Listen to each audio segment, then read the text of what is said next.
What's up, guys? It is Danny Gallows, of course, and welcome back to another video. So today, guys, as promised, I'm going to be talking about my experience at boot camp. Last time we left off, I talked to you guys about going to the evaluation center and then getting on the bus and actually departing for boot camp. So today I'm going to be regaling you all with the tale, at least, as much as I can remember and as much as I can kind of fit into a nutshell about my boot camp experience. We left off when I was just getting on the bus to go to boot camp. Everybody was making their phone calls to say goodbye, and I just remember going to the airport, and people there were just were really like kind of like happy to go. I'd made some kind of like I guess you could say some superficial friends before I go. They were just kind of guys that I knew, and we were all kind of like happy and smiling and getting ready to go. But you could also tell that there was like a lot of nervousness going around because there was this one guy who kept like pointing out the window and pointing down the aisle and pointing at people, and he kept pointing things out just to keep the conversation going because he was so nervous. And I think we all kind of can relate to that. We all kind of felt like that.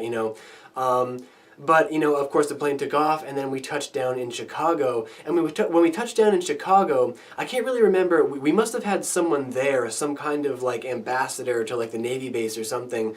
But I remember when we touched down in Chicago, we went to where they had food at the airport. They have like McDonald's and everything in the airport, and we all kind of like, there was a group of like maybe 20 of us or so. And I remember distinctly having this conversation with this guy, because people were ordering this like large amount of food and stuff like that from all these various food places, and he got a salad, and I distinctly remember this brief conversation we had about he's like all these people ordering these large amounts of food around here. I'm ordering a salad because when we're running tonight, man, I don't want to have that cheeseburger sitting in my gut. And I remember thinking to myself, no, they're not going to make us run tonight. They're not going to make us do any like exercise or any strenuous activity tonight or anything like that. So everybody was eating their meals and stuff like that, and of course having a good time. But then we boarded the bus to go to the actual facility, and that's where things got really like scary, because the bus ride over was fine, except that when we actually arrived at boot camp at the base in Great Lakes, Illinois, that's when the recruiter came on the bus, and that's when things just got like I said, that things got really scary. And it will shock you at first, because it's no joke. These guys come on the bus, and if you've ever heard stories about people who join the military, and you always hear about these recruiters being purposely mean and purposely angry. Well, it's true.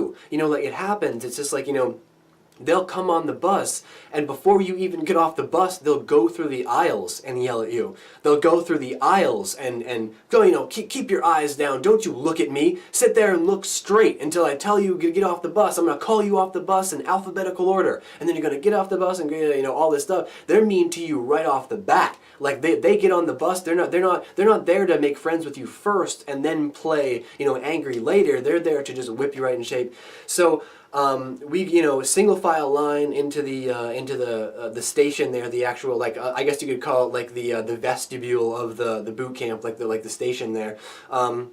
And we all had our kind of like just our personal belongings with us, just kind of like one bag of items, personal belongings with us. And then we all had to stand in a row, and they called us out by our last name and our social security number, and we just had to say present, and all that. And then after that, they took us into, I believe we went in to make phone calls after that. We stood in a straight single file line against the wall, and we went into this place that had like payphones. It was just like this circle of payphones. It was either before or after the haircut. I can't remember which came first. The haircut might have came first, but I don't know. But anyway, we get our final calls home at that point before we actually go off to like the actual processing to like our bunks, our berths as they were called.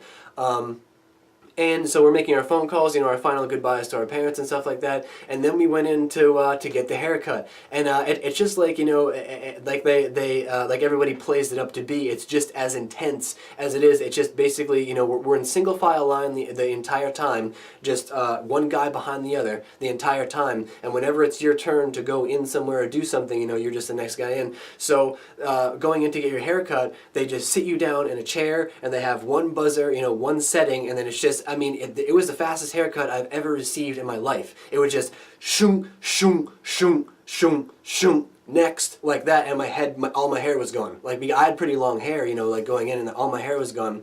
And then after that, we went off to our actual berths, like this is where our bunks were. This is where everybody was housed. What they were they were just big.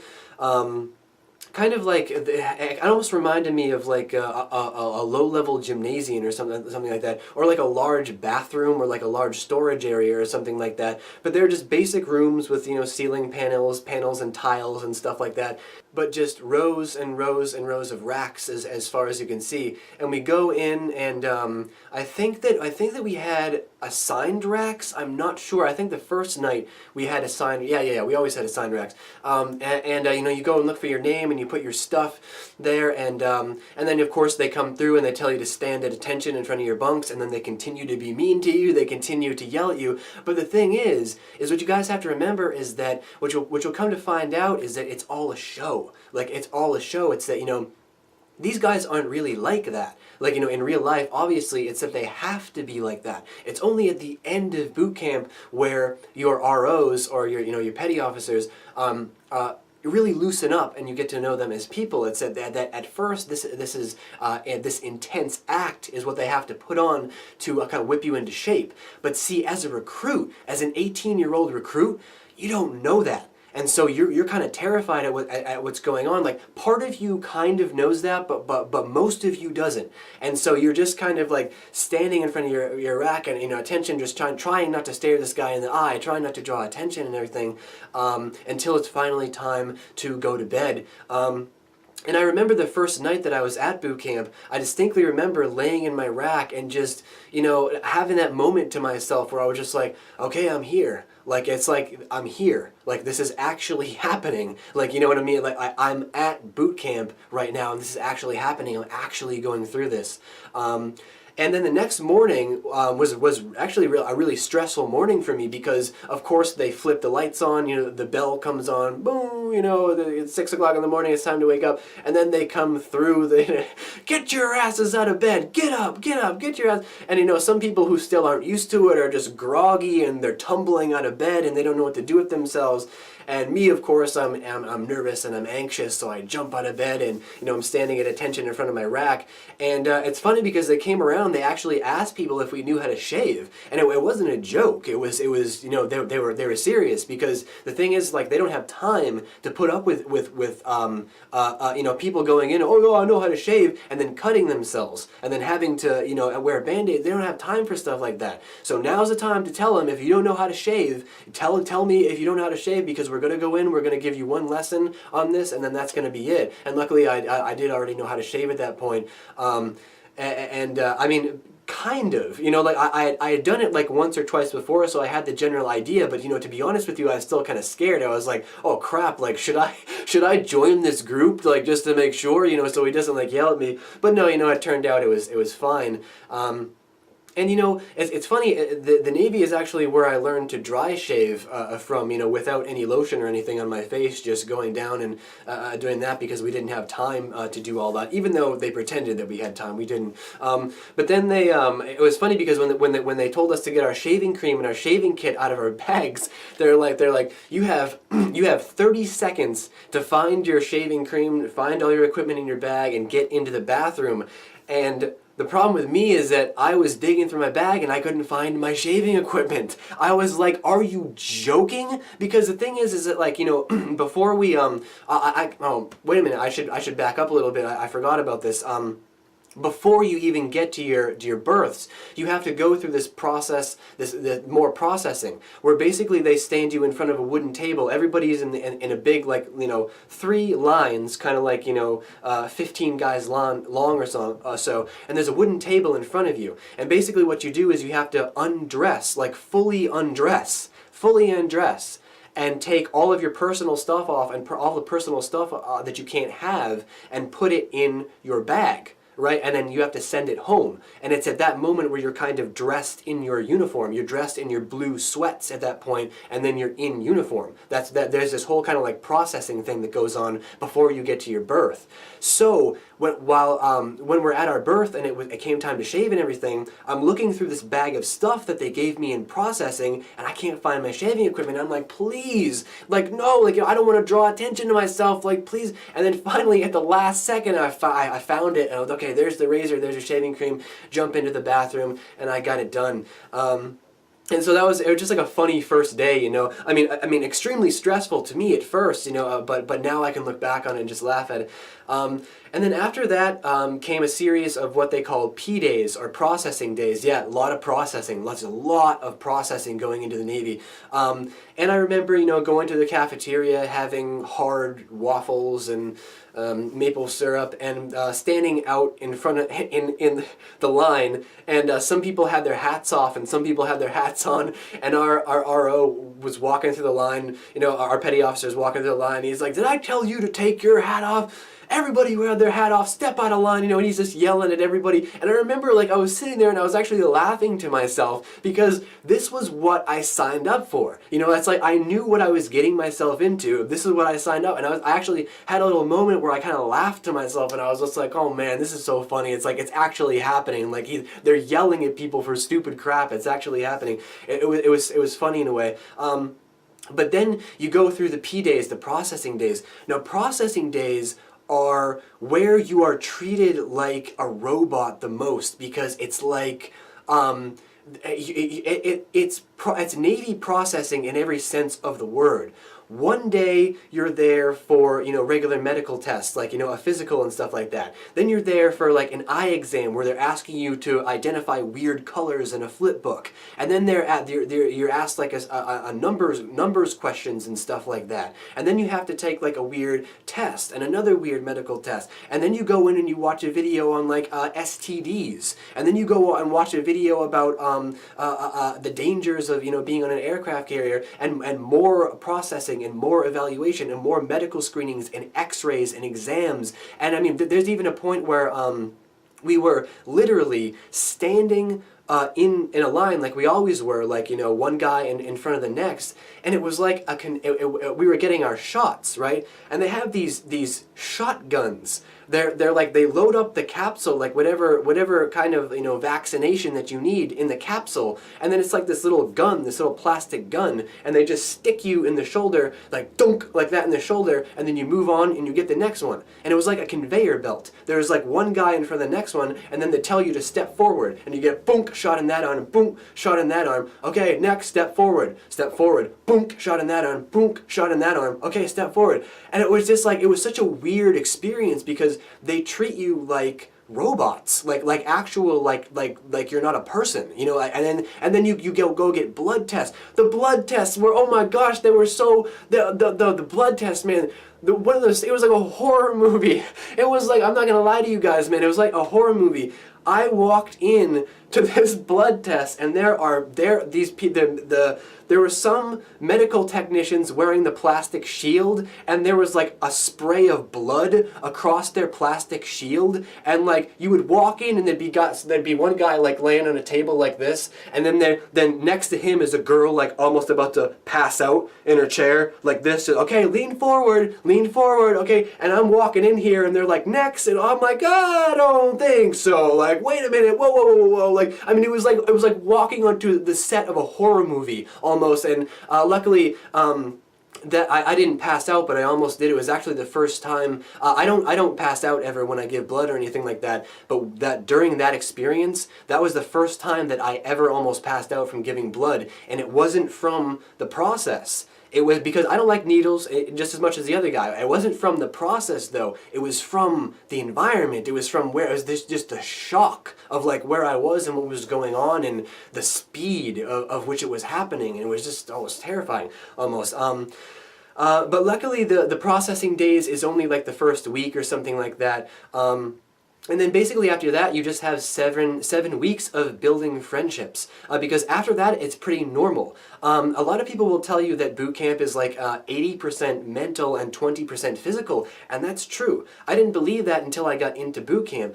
But in reality, what boot camp is it's just kind of like a school, like an advanced school or something like that. Where it's just it was like being in school, but we had to exercise and we were punished at the same time, because a majority of boot camp really is classwork. Like I was there, we were taking tests all the time, we were learning about things, we were doing like fire drills and stuff like that. There were all kinds of stuff going on. There were ups and downs, but it was mostly just a great experience. And I mean, as weird as it sounds, like, you know, boot camp is kind of fun. It really is, because you get there and you're kind of, you're forced to be with people, but it's a good thing because it's people that you would have never met otherwise. You meet people sometimes from all around the world, but mostly from just around the United States. A couple of guys that were in my Portland, were in like the Portland MEP station with me, wound up in my division too, which was really cool to see familiar faces there. And it was just about building friendships and experiencing things together. I mean, like weird stuff together, like showering together for the first time. Like, I mean, it's such an awkward experience if you've never done it before. Like obviously, like high schools and stuff like that don't make you do that stuff anymore. So it's a really awkward experience being in there for the first time. But you got to remember that going through stuff like that, that's what everybody's experiencing. And I just remember just living that life inside that area was it was a very, very strange setting, because it's a military base. It's not a college dormitory. You don't have any freedom. You are only there. You are only dressed in a certain uniform, and you only do certain activities. You pretty much just study, exercise, and sleep. That's it. They'll have you do things like they'll pick certain people to be leaders, the RPOC and the APOC. I can't remember. I could probably remember what they stand for if I thought about it for a minute, but I don't want to. But they're like the leaders of the division. I was in Division 433. Represent. So they'll pick leaders of the division, and they'll assign people to like stand watch over the berth and stuff like that. And you mostly just spend your time in classrooms. You're going in, you're studying, you're taking tests and stuff, but you're also running really fun drills. I mean, obviously you're going to exercise and stuff like that, but you're also running drills. You're learning how to be a sailor. You're learning how to be a seaman. So you'll go in and they'll have this kind of like this model of like a destroyer or something like that, scaled down obviously. And you'll run drills. You'll learn how to tie the ship up to port. You'll learn how to speak in the correct lingo. How to learn how to use a wireless or a sound-operated talk box. And you learn how to use the equipment. You learn actually how to be a sailor. And also, you spend your time exercising, running around the track and stuff. You spend your time doing drills, walking around, walking in formation and stuff like that, and also trying to earn flags. Your division can earn flags. If you do well in studies, you earn a flag. If you do well in drills, you earn a flag. You can earn all kinds of flags and ranks and stuff like that while you're there. So it's important for the division works together. And, working together is probably the most important aspect that I ever took away from boot camp. You think you guys have friends now. You haven't experienced anything until you've been to boot camp. You haven't experienced anything until you meet people who will take a bullet for you. Really, they will.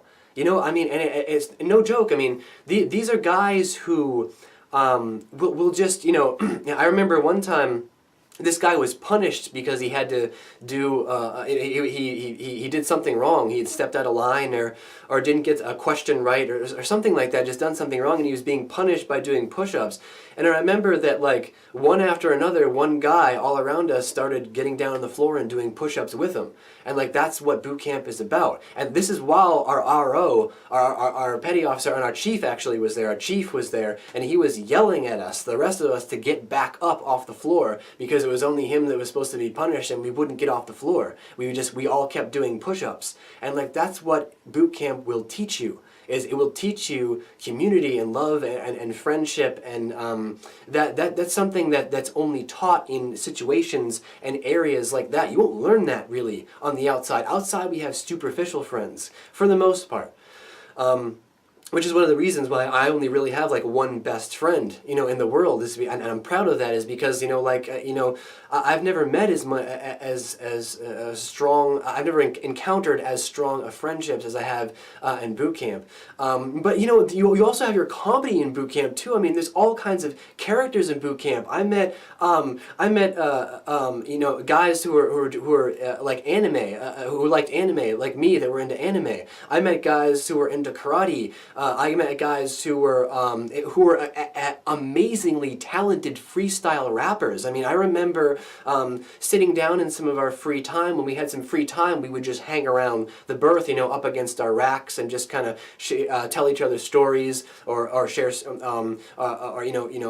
draw pictures, or just kind of like shoot the breeze and stuff like that. And I remember sitting there, and we had a couple of talented freestyle rappers in my division, and one of them would sit there and they'd be making a beat on like an upside down trash can, and they would just freestyle for like hours, and it was just it was amazing just to witness and to be a part of, because again, you don't get these experiences anywhere else, and then you also meet these really like eccentric people too, like that you wonder like, how did this guy get past processing and evaluation, these really kind of like strange people. I remember this one guy, Lacinco. He always he couldn't march right. And our chief was always yelling at him. He was always like, we were always like, he was always marching. He always had like an extra step. Would left, right, left, right, left, and he'd always kind of like add like the extra step in. And our chief would always be like, Lacinco. You'd hear him like it would start. Lacinco, Lacinco. Lacinco! Step in line! And I mean, he was just so hilarious. He's the same guy that would like, in the middle of the night, while the guy who was standing watch over the berthing was doing something else, he'd be like, petty officer, officer of the watch, officer of the watch. Officer of the... What, Lacinco? Respectfully request permission to go to the bathroom. Go, Lacinco! I don't give a damn, man. Go! Like, I mean, there was so much to experience, there was comedy, and there was trials and tribulations, and there was sadness, and there was a loss of hope. I encountered one guy who approached me privately and told me that, like, he couldn't do this, that he'd made a mistake. He was one of these guys like me who was just watching too many movies before coming in, and just, this wasn't what I was expected. This wasn't what I was expecting. And the chief got wind of this eventually, and he called him out in front of everybody. And he made him stay. And he stayed. I don't know, I mean, I think that eventually he might have like fell too far behind, and he wound up in another division or something, but they made him stay. That's what you guys don't understand, is that when you sign those papers, that's it. Like, you can't leave. Once you're there at boot camp, you can't leave. Even if you have problems, the only thing they'll do is they'll just keep setting you back. They'll just keep setting you back into another division until you eventually graduate. You can't leave. And that's what's so scary about it. And I actually almost experienced that one time because I had problems running. As many of you guys know from my last video talking to you guys about signing up for boot camp, I used to be a lot heavier than I am now. And I burned off a lot of that weight in boot camp. Actually, I remember standing, going in for one of our runs, our qualifying runs, to see how well we were going to do on the track for the actual run test, because we had to do a mile and a half in a certain amount of time, so we were doing like qualifying runs. And I didn't notice, if you don't look in the mirror all the time while you're losing weight, you never realize that you're losing weight. And so I didn't have the opportunity to look in a mirror, or I just didn't, I just never looked in a mirror. and I barely ate really during boot camp. And I remember during one qualifying run, one of my buddies there was like, he just kind of like stopped for me. He was like, damn. He's like, you've lost a lot of weight, man. Have you noticed how much weight you've lost? And I said no. Like I haven't. Like I really like. Do I look different? He's like, yeah. He's like, you look a lot different than you did. Like you should take a look in the full length mirror over there. You look a lot different than you did when you came to boot camp. And sure enough, I went over to the mirror, and I didn't even recognize myself. I was this skinny pole, like this skinny. I mean, you see pictures of me back when I was taking my pictures for boot camp and stuff like that. I was just like this gaunt, like this gaunt, like skinny, rail of a guy, white alabaster skin, and the problem that I had, though, was that even though I lost all that weight, I still couldn't run. I wasn't a runner. Running wasn't my background. I wasn't an athlete or anything. So what happened is I kept I kept falling behind in the run. I was like a minute or two behind in the run all the time. And what happened is they give you 3 chances. I think it's 3 chances to qualify for the run, or maybe it's just 2. It might just be 2 chances. Now, what happened in the first time is I knew that I couldn't do it, and I tried to cheat because we wore ankle bracelets. And I tried to cheat and run 1 lap less and just say, oh, I forgot. And of course, that doesn't work. They don't buy that. They don't care. They don't care about that stuff. If you fail, you fail. You got to go back and do it again. And I remember, my chief saw a lot of promise in me, but he was really disappointed in me at that point. He was like, man, come on. It's like, I know you can do this, dude. Like you have to get your stuff together, or they're going to send you back to another division. And thankfully, I had this wonderful, I still remember his name to this day, Kevin Smith, in my division. He was one of the most wonderful human beings I've ever met in my life. He personally took me under his wing and made sure that I passed the run. He made sure that I made my mile time. It was amazing. He took me around the track. He was ahead of me the entire time. I kept up with him as much as I could go. But I started falling behind, of course, about halfway through. And he was just in front of me the entire time. He's going, come on, man, come on. It's like, we got to pick it up. We got to pick it up. You got to go. It's like, I know it hurts, man. I know it hurts. It's like, go, go, go. I know it hurts. You got to push through it, dude. You got to go. And I did, no matter how. I mean, I was hurting. Like, you know how you get that pain in your side? It starts to, rip your side apart. Like, I mean, I was in pain. But he pushed me all the way through to the end, and I made the final time. And get this, guys, guess how much I made the final time by? 2 seconds. 2 seconds. 2 seconds away from being sent back to another division and having to start boot camp all over again. And I owe it all to that man, Kevin Smith. He was just amazing. And of course, he was a runner. He was a former athlete, so he could just, he was one of those guys that could just run for miles without any kind of problem, without even breathing hard. So. But I always appreciated that, man. It's like he pushed me through, and I wouldn't have got experience of things in my life really, because you can break it down to that point right there. Because if I had been pushed back, I wouldn't have been allowed to go at the certain time I did, and then I probably wouldn't have lived the life that I lived. You can always trace it back to one moment, 1 or 2 moments where something drastic might have changed in your life. So that was just an amazing moment for me, and.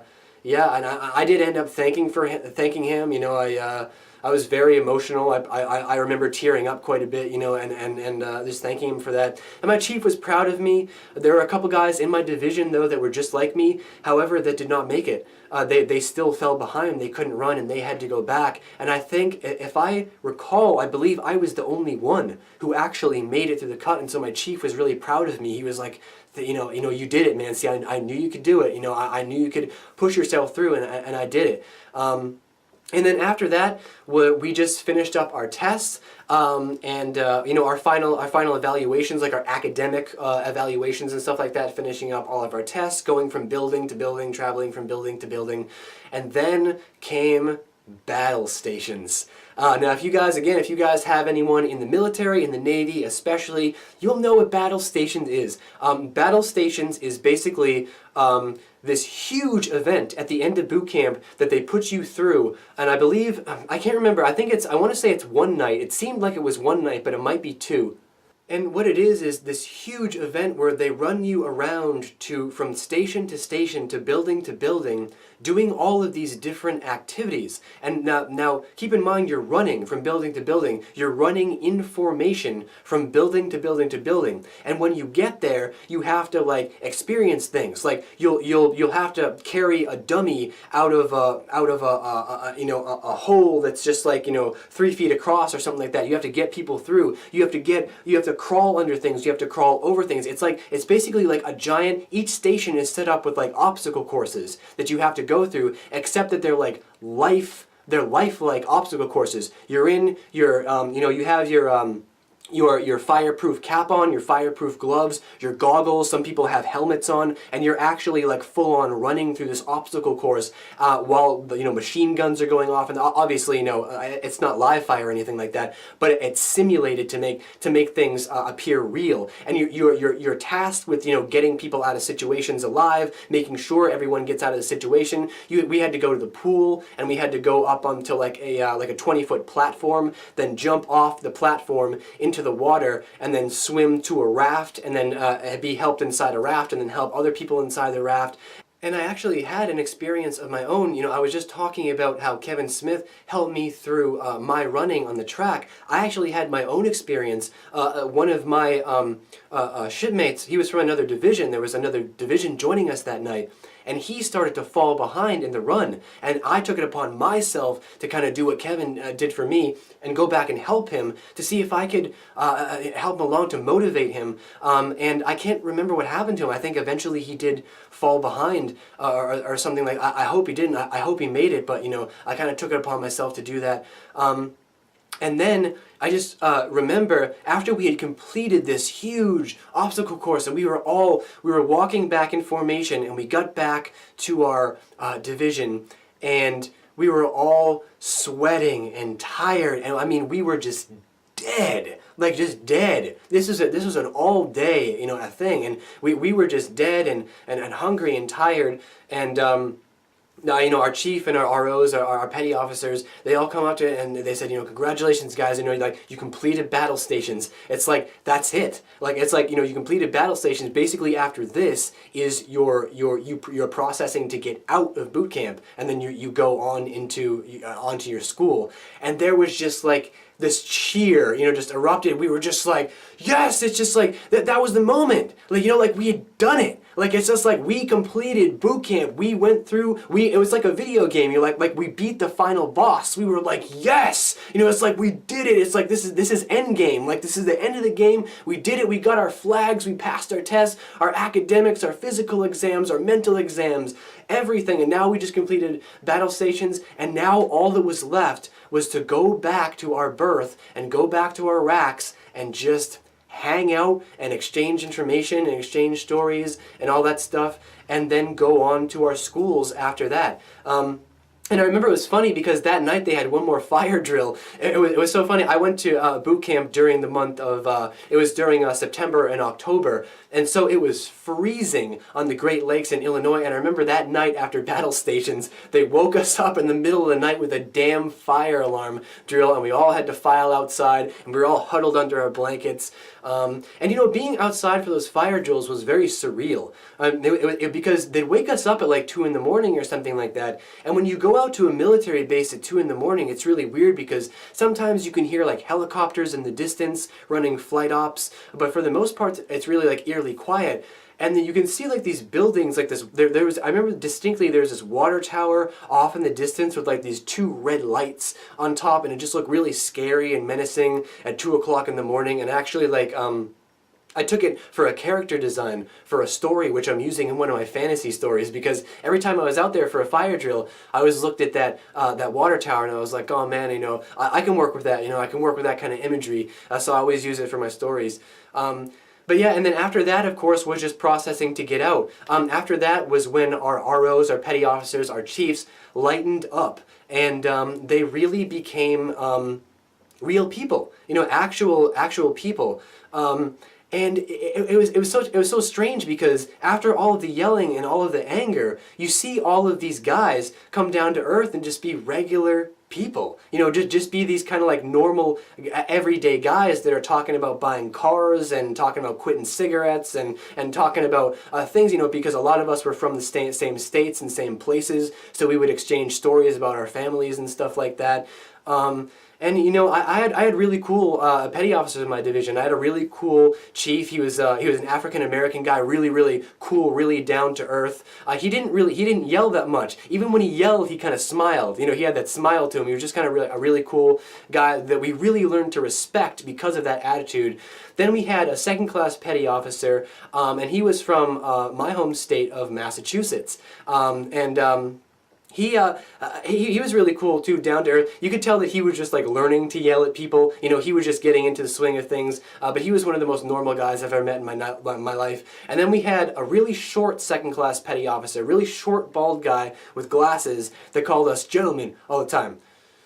Okay, gentlemen, time to get up out of your racks. Come on, gentlemen, let's go. Okay, right now you're going to take your books out and you're going to be studying all the way to building number 275, and after that you're going to be processed, and then we're going to come back here and go exercise. All right, gentlemen, let's go. You know, and then when at night, you know, we'd do the whole prayer thing. You know, if anybody of faith would want to say a prayer or something like that, would do that. And they'd say a prayer. We'd have to stand it. He'd make us stand at attention on our racks. I remember that we were laying down in our racks, and when prayer started, I remember he very sternly stood up and said, "Okay, stand at attention in your racks, gentlemen. Stand at attention." You know, and then we did. And then when prayer was over, we had this kind of calm, silent kind of lull came over the thing, and you could hear his footsteps walking out. And as soon as he'd open the door to go out, and you'd hear the door open, and it'd say, "Good night, gentlemen." It would say, "Good night, petty officer," and then the door would close, and then we'd go to sleep. And it was it was just a surreal experience, you know.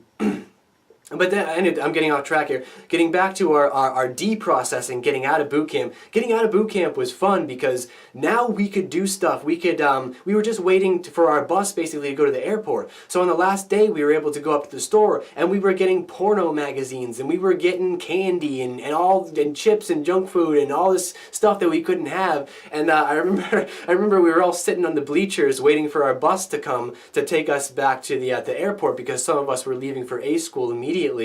And I remember somebody was reading what was like Maxim or something like that, and one of our petty officers came through and he took the magazine away from him, and he's like, "Oh yeah, that's pretty good, I like that," and he stuck it in his back pocket and he walked away, because, you know, what are we gonna do? We can't do anything about that. But then after this, of course, is when our big ceremony came. It was before that. Before that was our huge ceremony, you know, when we march in and we do our whole like presentation to the audience that's there and meet our families, yada yada yada. And then we're shipped right back. Some of us go to A school immediately after that. That's how it was for me. I remember saying hello and goodbye to my mother at once. I hadn't seen her in like 2 months. As she got there, we said hello and I said goodbye, and I was right back on the bus to go off to A school, because that's how it was. And then we, of course, all those of us who were leaving to go to A school immediately, we got on the bus and we left the gates of boot camp.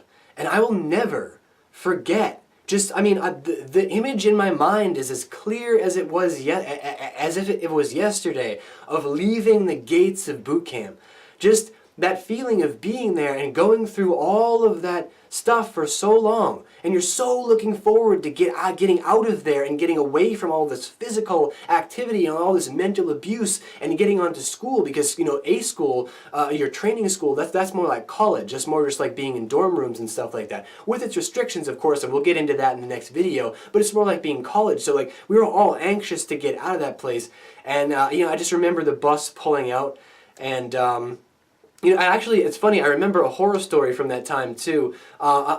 There was I heard a story about a guy who was actually leaving boot camp, and his chief was standing at the gate watching him go, and the guy flipped his chief off. He gave him the middle finger out the window. The chief stopped the bus, pulled him off the bus, and put him back into division and made him start boot camp over again. I mean, whoa, like thank goodness I heard that story. I mean, I don't think I would have ever done that in the first place, but thank goodness I heard that story before I left the bus, because who knows if my chief was standing there. But yeah, and it was at that point where we left the gates of boot camp. I remember just the bus passing through that barricade, the stone wall around it, and we were back onto the highway. And I just looked back, you know, at boot camp and all of our buildings, and I just remember thinking to myself, you know, like, I'm never going to see that again, because you can't get back onto a military base after you've exited the military and all that stuff. You might be able to visit and stuff, but I don't know when I'm going to be in Chicago in that specific area again. And so I just remember, you know, like, I'm never going to see that place again. You know, and it's a very strange feeling, a very comforting feeling, and very scary too, because there's a lot to look forward to coming up in my next video, which will be when I get to A school. So in my next video, I'll pick up when I get back to the airport, because my A school was in Pensacola, Florida, and then I will tell you guys all about my experience at my training school, and about the friendships that I made and the friendships that continued into my schooling there and into the rest of my life as well. So tune back in tomorrow for the rest of my Navy story. I will see you guys later.